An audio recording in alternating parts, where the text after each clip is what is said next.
Good morning বন্ধুরা, কেমন আছো তোমরা? আশা করছি অনেক ভালো আছো, সুস্থ আছো। আর আমরাও কিন্তু অনেক ভালো আছি। তো আমি সাথী চলে এসেছি তোমাদের সামনে নতুন আরও একটি ভিডিও নিয়ে। সাথী লাইফস্টাইলে অনেক স্বাগত জানিয়ে শুরু করছি নতুন ভিডিওটি। তো তোমরা দেখো, ভালো লাগলে কিন্তু অবশ্যই একটা লাইক করে দিও। আর যারা যারা এখনও আমার চ্যানেলটিকে সাবস্ক্রাইব করোনি তারা একটু সাবস্ক্রাইব করে দিও, আমার পাশে থেকো। তো আজ কিন্তু মঙ্গলবার, জন্মাষ্টমী। তো জন্মাষ্টমী আমি করি, আমার ঘরে রাধা গোবিন্দ আছে।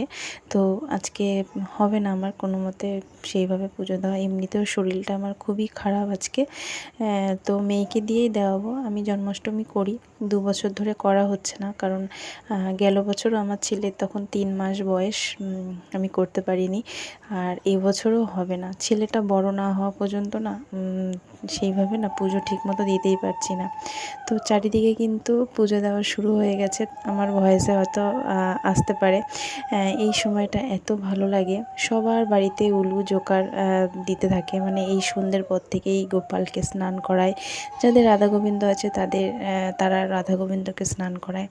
আমিও করতে পারছি না দেখে আমার মনটা খুবই খারাপ। মানে বাড়িতে দেখবে একটা পুজো আচরা হলে পরে বেশ আনন্দ লাগে, খুবই ভালো লাগে। কষ্টটা কিন্তু তখন আর মনে হয় না, যতই কষ্ট হোক না কেন পুজোটা দিয়ে কিন্তু মনে একটা অনেক শান্তি পাওয়া যায়। তো যাই হোক, এই বছর তো করতে পারলাম না, জানি না সামনের বছর পারবো কি না। আসলে আমার ছেলেটা এত দুষ্টু, মানে ওকে রেখে আমি কোনো কাজই করতে পারি না। তো একজন যদি সাথে কেউ থাকে তাহলে হয়। গেল বছর আমি মার ওখানে গিয়েছিলাম, আমার মারও গোপাল আছে। তো এই বছর যেতে বলেছিল, আসলে শরীরটা আমার একদমই ভালো নেই দেখে আমি যেতে পারিনি, আমাকে বারবার করে যেতে বলছিল। আর ঘরে রাধা গোবিন্দ রয়েছে, তাকে পুজো না দিয়ে আমি কি করে যাই বলো তো। তো যেরকম যতটুকুই পারবো সেইভাবেই আর কি দেওয়ার চেষ্টা করব। আমি আর পারছি না, মানে পারিনি পুজোটা দিতে আমার মেয়েই দিয়েছে। ও যেমনভাবে যতটুকু পেরেছে তেমনভাবেই আর কি দিয়েছে। তো ও আর ছোটো মানুষ, যেরকমভাবে দিক না কেন ভগবান সেটাই গ্রহণ করবে। তো এই আর কি। আমি তো বেশ, আমার ছেলে মানে যবে থেকে আর কি ছেলে হয়েছে তবে থেকেই আমি পুজো আচরার দিকে আমার ঠিকমতো যাওয়াই হয় না। আমার মেয়েটাই পুরো পুজোটা মেয়েই দেয়। তো চারিদিকে উলু জোকার শুনে, মানে শঙ্খ আওয়াজ শুনে মনটা এতটা খারাপ লাগছে যে আমার ঘরে রাধা গোবিন্দর রয়েছে, তবুও আমি দিতে পারছি না।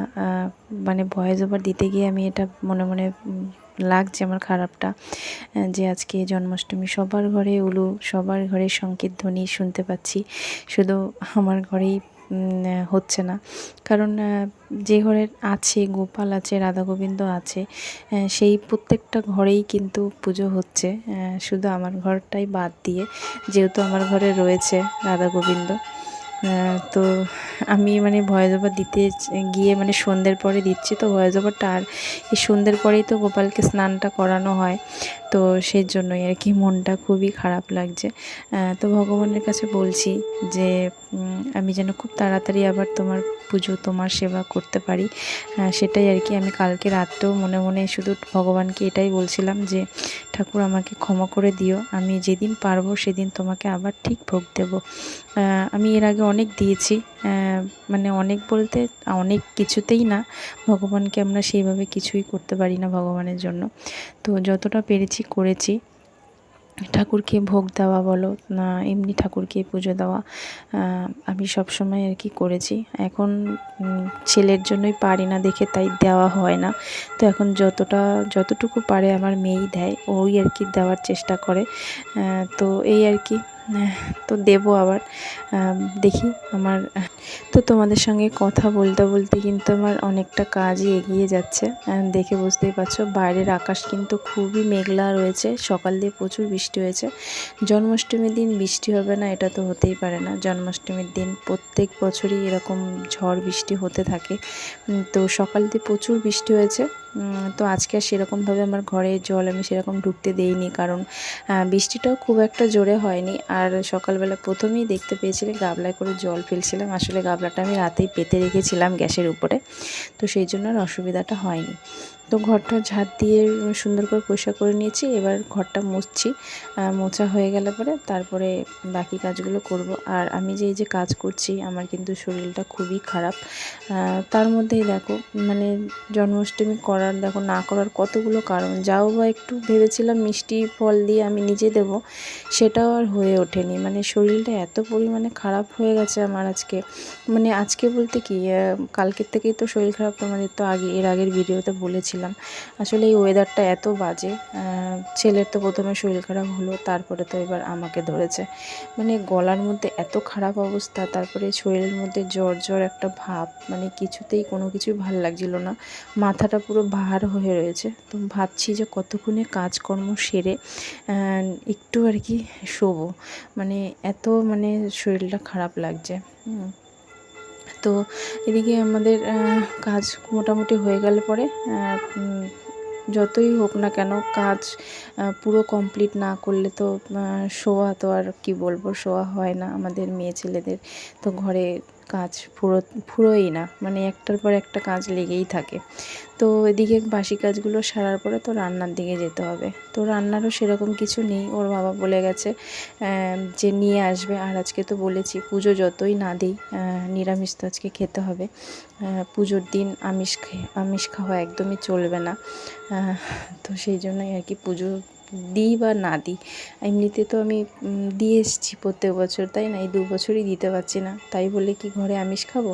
তোর বাবাকে বললাম যে নিরামিষই কিছু নিয়ে আসো, রান্নাটা করি। এদিকে ঘরের সমস্ত কাজ বাজ সেরে আর পারছি না দেখে দেখো শুয়েই পড়লাম। ছেলেকে ঘুম পড়ালাম, ঘুম পড়াতে আমি নিজে ভাবছি যে একটু শুয়ে নিই, কারণ মাথাটা এত ব্যথা করছে যে আর পারছিলাম না শুয়ে।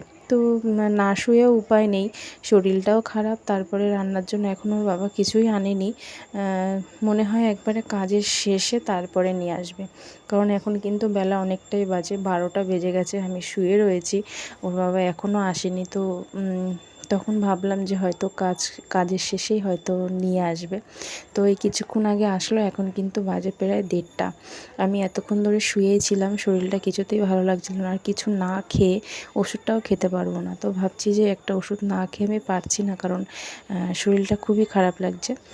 তো ওর বাবা আসার আগেই আমার মেয়ে স্নান করে রেডি হয়েছিল, ও সিংহাসন মানে মুছছে, তারপরে ঠাকুরকে স্নান করিয়ে তো করাতে ওর বাবা চলে এসছে মিষ্টি নিয়ে। আর দেখো এই যে তালের বড়া, আজকে তো মেন ভগবানকে তালের বড়া দিতে হয়, ভগবানের তালের বড়া খুব পছন্দ, এই জন্মাষ্টমীর দিনে দিতে হয়। তো আমি তো আর করে দিতে পারলাম না, তাই ওর বাবা দেখো দোকান থেকে কিনে এনেছে।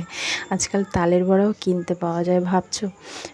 তো যাই হোক, আর নিয়ে এসেছিলো পনিরের তরকারিটা রান্না করলাম, তখন বাজে 2টো, আর 2টোর সময় রান্না করলাম, আর এখন বাজে কিন্তু 3টে। এখন বসেছি খেতে।